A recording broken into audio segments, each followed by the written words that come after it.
Hello everyone, welcome to Best Recipes with Sharon.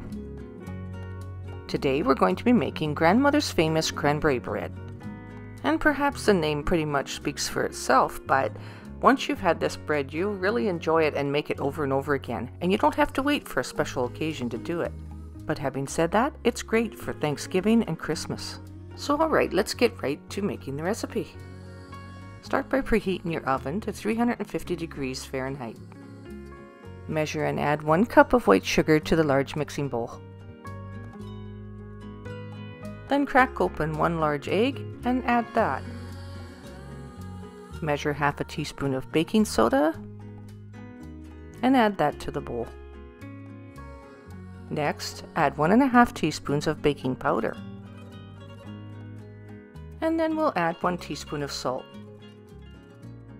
and 2 cups of all-purpose flour. And next we'll need about 1 teaspoon of grated orange peel. It's amazing how this will boost the flavor, and 1 teaspoon is just enough to do that. Alright, so now we need to add 3/4 of a cup of pure orange juice. This will be the moisture in this loaf, because there is no butter or oil.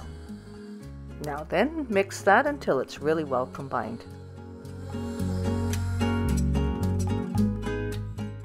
And as you can see, the batter will be nice and thick and creamy.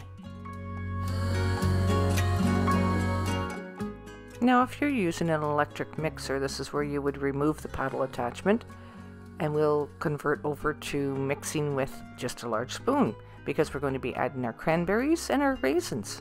Now you'll need about 1½ cups of fresh or frozen cranberries. Now you can chop them if you want to, but I left mine whole. I think you get a little more burst of the flavor from the cranberry if they're left whole. Now they do cook up really well inside this batter, so either way is fine. And because the batter is so thick, it takes a little bit to stir it in and get it evenly distributed. Now this next ingredient is a really great complement. It's 1½ cups of golden raisins. This adds a pleasant sweet flavor to the batter, and it helps to keep your bread nice and moist. And that's the final ingredient. So now we can prepare our pan. And this is a 9x5 by 3 inch loaf pan.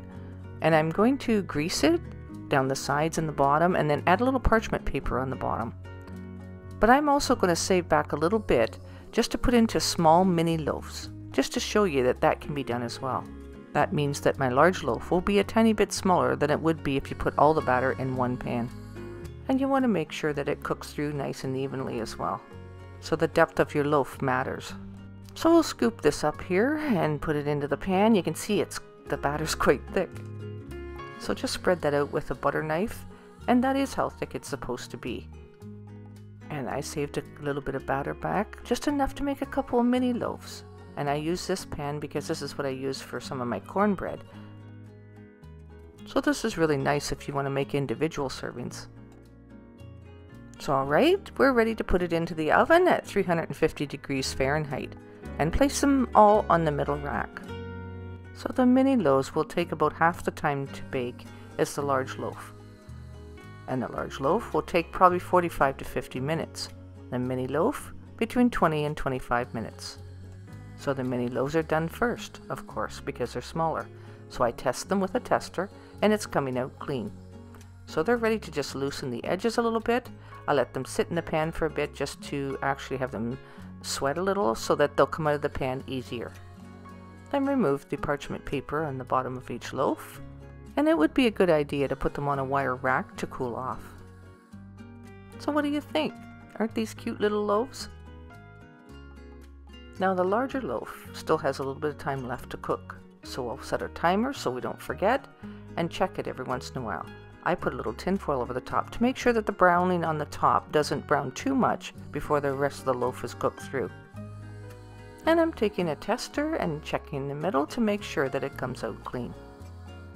And it does, so it's baked through really well. So you want to keep an eye on the loaves and make sure that you take them out just when they're done and don't overbake them or they'll turn out drier than they should be. So towards the end of your baking, check them frequently. And as soon as that tester comes out clean, it's finished and ready. And once again, loosen the edges with a butter knife. Let it sit for a couple minutes, and then remove it from the pan and remove the parchment paper. And once again, set it over onto a wire rack to cool. And this delicious cranberry bread will keep in the fridge for up to a week, and you can actually freeze it for several weeks. This cranberry loaf is chock full of flavor, and with the raisins in there, it makes it absolutely moist and delicious.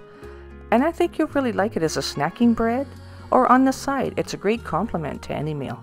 And it's one of our favorites, so I'm happy to be able to share this with you.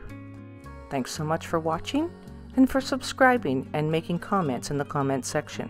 And until next time, happy eating. Now go make some.